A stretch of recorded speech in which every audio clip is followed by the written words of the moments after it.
Hello, welcome everyone to this week's edition of the Weekly Sting. I'm your host, Joe Hutzler, and as we do every week before we go into our first guest, let's talk about the social media accounts of Lynchburg Sports. You see them there on your screen. Follow them this weekend. A lot going on this weekend, especially at home. 2 home games on Friday and 2 on Saturday, including a big one on Saturday night, a Code Red game for women's soccer. But our first segment, we're going to talk about volleyball. And with that, we bring in our first guest, Sydney Jamison. Sydney, thank you for coming on the show. No problem. Let's go right back to Wednesday night at Shenandoah. Long trip for you guys up to Winchester.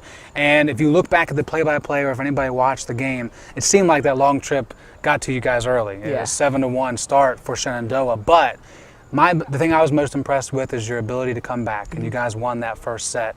Is that something that you guys have been trying to find within yourselves, the ability to overcome those tough moments? I think so. This season we're definitely working a lot harder to start out stronger, which is one thing we didn't necessarily do at Shenandoah, but it took us a minute to get in our groove, and I think that's what we're working through. We have a pretty young team, and we're spreading out our offense, which is something that we haven't done. And it's new to us this year, and we're definitely working through it. The trip we had to get our legs moving a little bit, but once we got in our groove, we were good to go. Now, when you come away from that game, you get your first ODAC win. Some people from the outside may not see that as a big deal, but how was it for you all to finally just get that monkey off your back and say, okay, we've got a conference victory, which is obviously important when it comes to postseason? It was great. It was a great feeling. It definitely help us set the standard for our team, internally. We have to remind each other all the time that we're playing for each other, and only we are in the gym, we're in the weight room with each other, we see the work that we're putting in, and our fans, our coaches, everyone who supports us, they see the finished product, but they don't see what we have to do to get there. So for us to finally see all of our hard work from preseason and the past 2 weeks come to play was just great. Is there a value, a number value of importance you can place on communication within volleyball? Because it's important in every sport, but when you go to games, you don't just hear volleyball players get excited after a point. I mean, you have to talk the whole time. Could you put a value on that? Oh, no.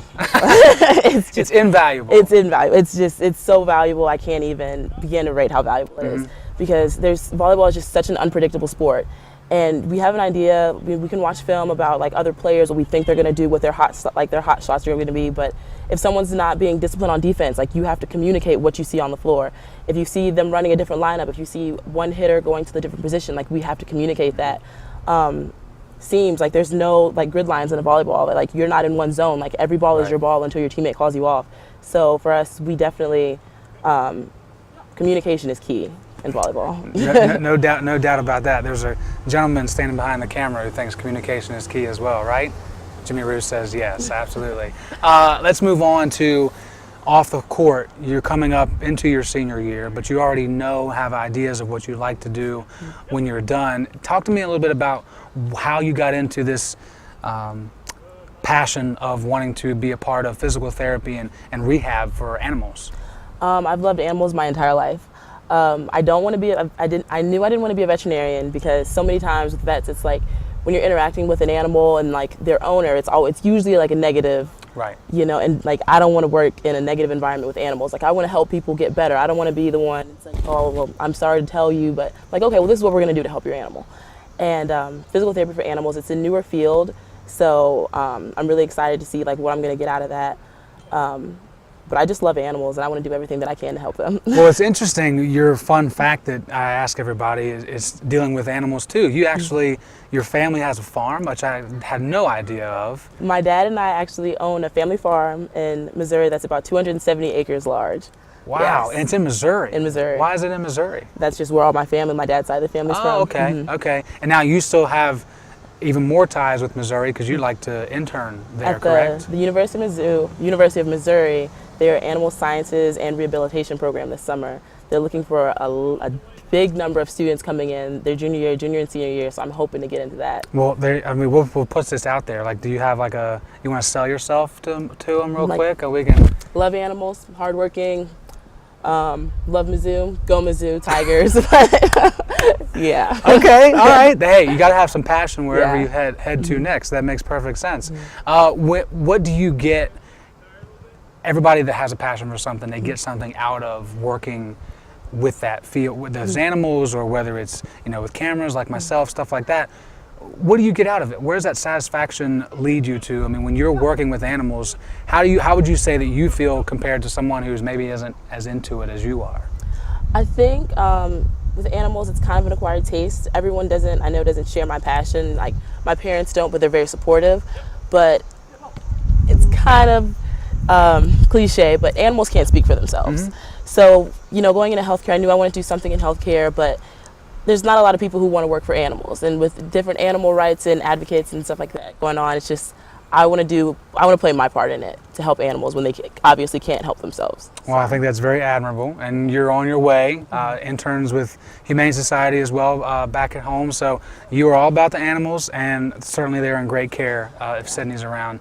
Thank you so much. Thank you for your time. Have a great rest of the season, and then hopefully we'll talk to you again. Thank you. All right, we'll step away for just a few minutes. When we come back, Collin Kashmer of men's soccer on the Weekly Sting.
Welcome back, everyone, to this week's edition of the Weekly Sting with me, Joe Hutzler. Before we get to our second guest, we're going to have the Hornet trivia question that we do every week. And this week is a pretty short question and a pretty easy one to answer. You just got to go back to some box scores. We ask you who scored their first Hornet goal as a Hornet this past Sunday for men's soccer. The answer coming up in the third segment. But first, we're going to talk to a men's soccer player. His name is Collin Kashmer. Collin, thanks for coming on the show, sir. Thanks for having me. Appreciate having you. You could probably answer that question, but we're not going to have you spoil it for everybody. But let's move on and talk about the team. So, disappointment last time you guys were here behind us. We know that. Right. But big wins on the road in Georgia. Take me through, as a player, as an athlete, your mentality, how it has to be when you have to travel that far to play back-to-back games. And really the second one is interesting because you're playing on a day where you normally would be in class on a Monday. So how do you guys condition yourselves mentally to be prepared for those things? Well, the worst part about the second game was we were all tired physically, and we showed up. We were definitely more prepared to play than the other team was. You could see it from our bench. Their bench was not as active as our bench, and we came out and got a goal early against them. So it was just about coming out quicker than the other team. Now take me to that physical game you had on Sunday against Oglethorpe, number 14 team. You know, it's a big win for you guys, but did you expect them to be as physical as they were? And I think it's interesting that you admit that it actually, made you guys tired for the next day. So what did they do? What in that moment, how do you become a physical team in soccer without getting carded for it, basically? Well, it's difficult. It always depends on the refs, the way the ref calls the game. But we just had to remain calm and play as who we were. And we got a goal and kept them from scoring. It comes down to pretty simple details when it comes down to it at the end. I want to ask you about this team overall. Some expectations obviously being high because of last year, and obviously not the showing you wanted last time you were at home, but still a very good record and still a win against top 25 team. What is the realistic sense from the guys in the locker room as far as how good this team can be, and have you got there yet? Are you still working towards that plateau? We're definitely still working towards where we want to be, but we have a really good team this year and can definitely achieve great things. But yeah. On your end, as a senior, you obviously have to take a leadership role with those that are coming in, whether they're just first-year guys like that transferred in, like Cam Newton was last year, or freshmen who are obviously is their first year with the program. What have you seen out of those first-year guys? How long did it take them to kind of get acclimated? And for those that do get to play, because you do have a lot of freshmen getting a lot of minutes for this team, how would you assess their talent? I mean, it's got to be pretty awesome to see that from a senior's perspective. Many of them have already gotten into the game, and it's just about getting to speed with the play. It's a lot faster than high school or travel ball, and many of them have already acclimated to it, which is awesome. For you, it's your senior year, so May will be here before you know it. But have till May. That's right. That's true. For yourself, career aspiration, I asked you. You said you wanted to be a detective. Right. Is there a specific area that you'd like to be a detective in? I'm not sure yet. It's just detective is what I've seen in my future. I guess when did that come to fruition for you? I've always enjoyed like helping others and solving problems, so I feel like that's a career that you can achieve both of those. Do you think there is a better area to work in than others? I mean, in terms of geographically, or do you want to go close to home? Do you want to stay? I definitely don't want to go like super far from home, but there's no set place that I want to be right now. When you think about home, when you think about family, I think about your dad. He's always here. He's always coming by to say hello. What is it like to have family that is present and there to support you all 4 years, no matter whether you're playing or not? They're still here cheering you on. It's awesome. That was one of the reasons I came to Lynchburg. It's an hour drive from home, and they love watching me play, and they've supported me my entire life, so I wanted to keep it going. When I asked you about, I always ask everybody some questions coming in to the show. A fun fact, something that people don't know about you. Tell the audience what that was and what that experience is like. It was that I was in a bowling league growing up, and which is also part of from my dad. He's in a bowling league right now. It's like to this day he's been bowling for 30 years probably, and he got me into it.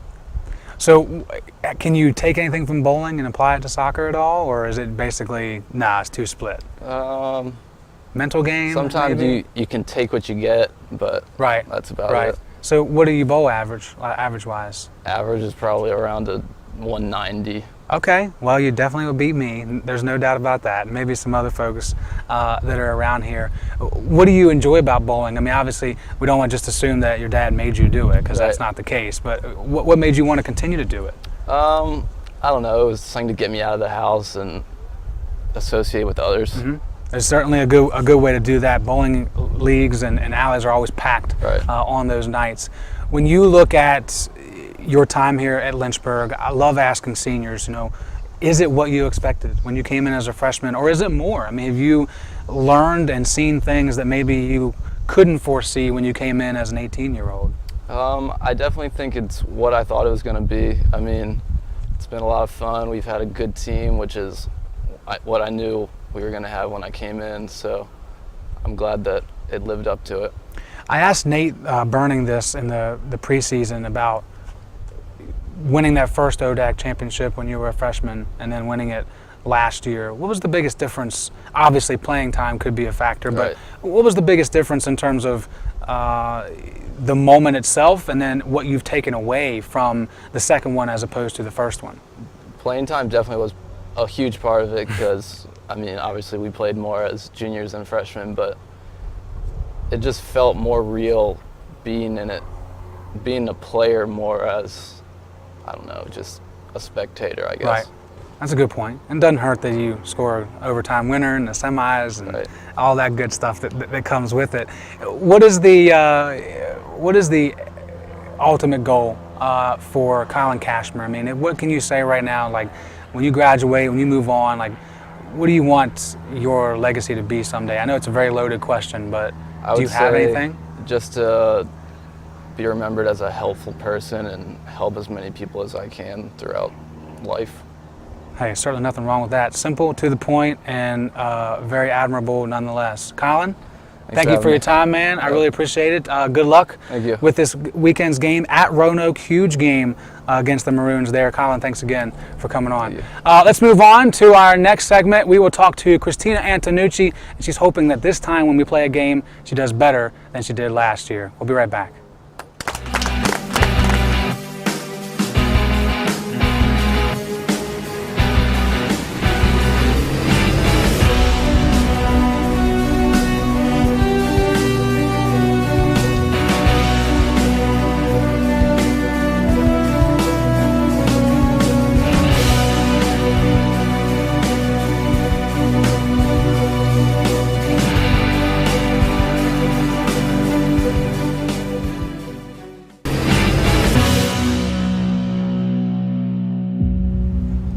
Welcome back, everyone. Thanks for sticking around. We are in the final segment. It's going to be a good one. But first, let's revisit the second segment in the Hornet Trivia question. Here is your answer. We asked you who scored their first Hornet career goal last week. It was Abibi Osman, the freshman from Charlottesville, Virginia, the 1-0 win against Oglethorpe on Sunday.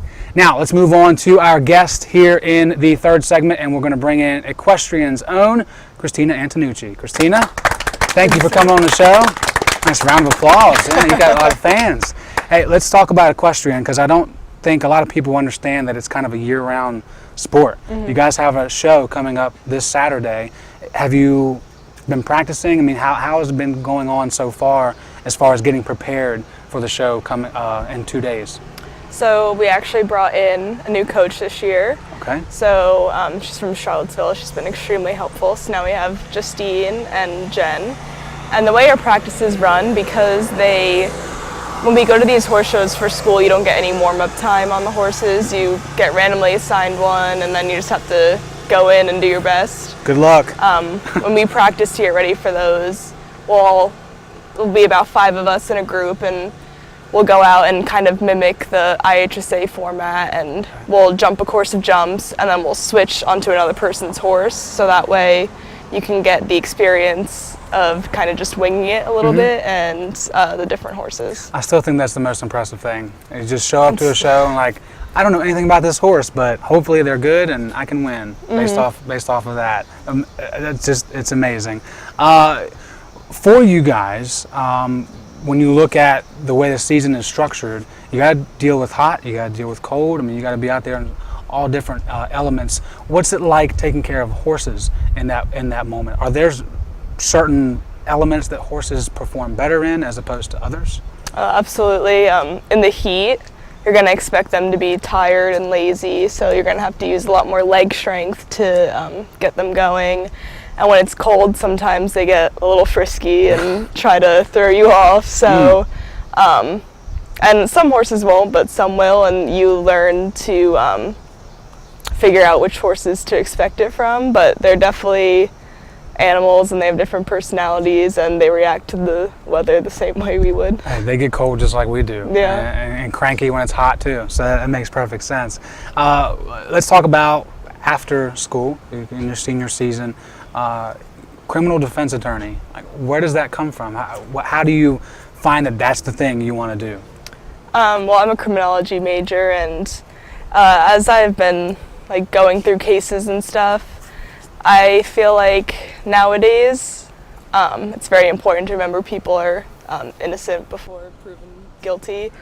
And while I know I may have to defend someone I don't potentially think is innocent, I think everyone deserves to have a fair shot and should be innocent until proven otherwise. So I'd say that is the perfect way to describe it. That's how you should be. I thought about it when I was going to college, and I couldn't get past that part. So good for you for being able to see that side of it, which is obviously the most important, and especially the way things are now. There's a lot of need for someone like yourself. So you should have a job coming your way. There's no doubt about that. Yeah. Not talking about criminal acts or anything, but you're working for John Waters now.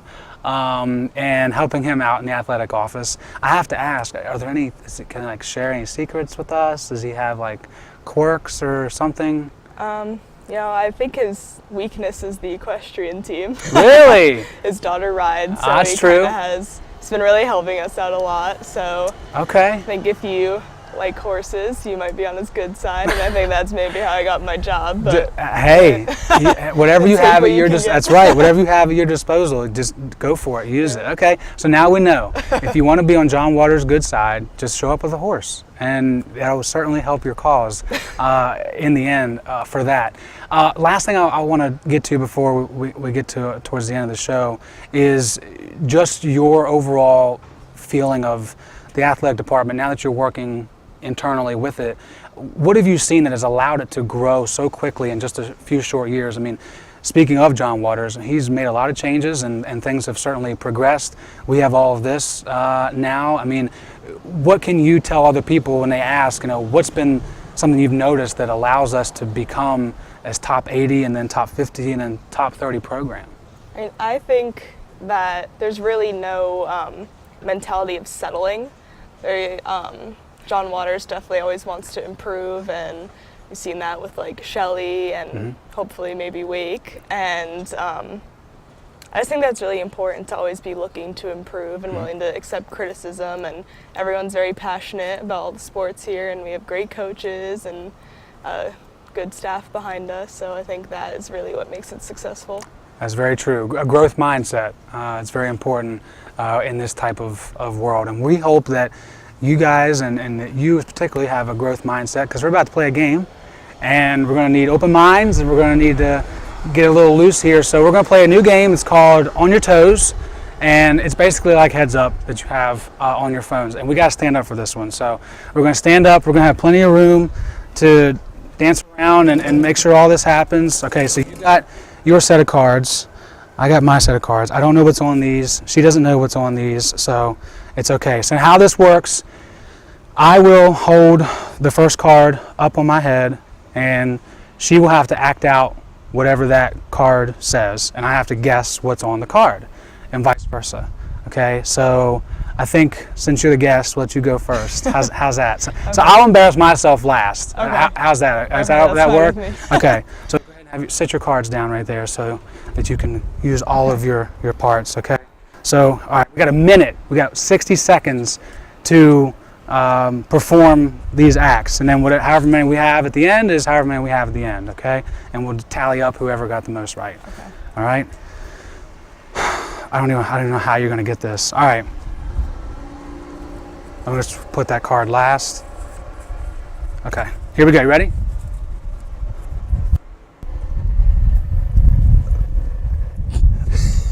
Jump rope, Lynn Walsh, jump roping,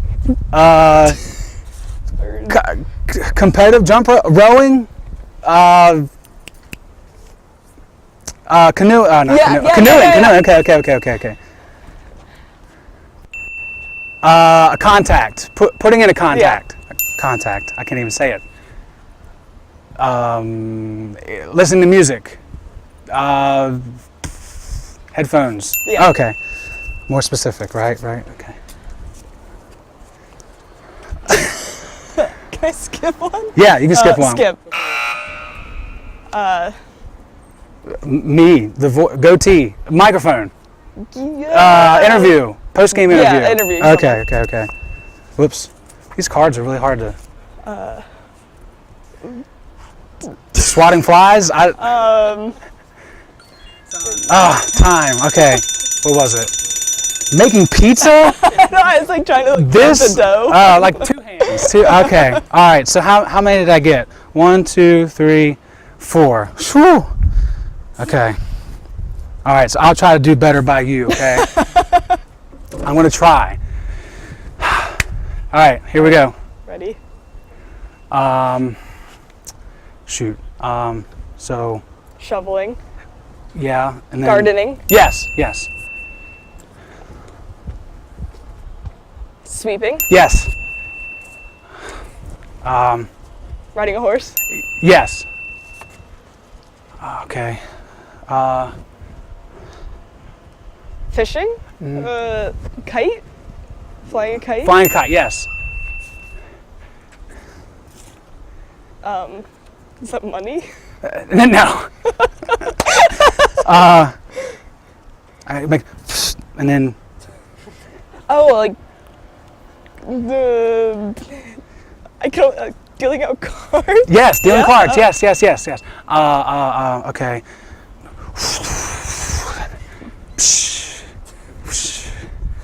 Putting out a fire. Putting out a fire. Yes.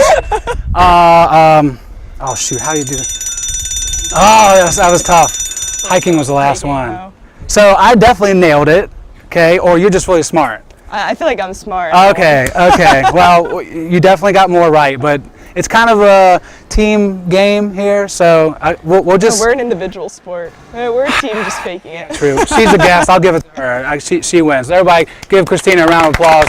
Thank you so much. I'll take those from you. I'll shake your hands as well. Thank you for having me. Thank you for being on the show. Really appreciate it. Good luck this weekend with your show, and we'll hear from you more, I'm sure, as the year goes along. All right. That's all we have for today. Can't ask for a better show, better weather. Great weekend coming up for Lynchburg sports. Also, the 10-miler is on Saturday. Come out and enjoy that if you're around. Tonight, there'll be a speaker in the Sidnor Performance Hall. That'll be on the Daily Buzz tomorrow morning at 7 a.m. on Facebook. Have a great weekend. Remember, it's a great day for the Hornets, and we are one nation.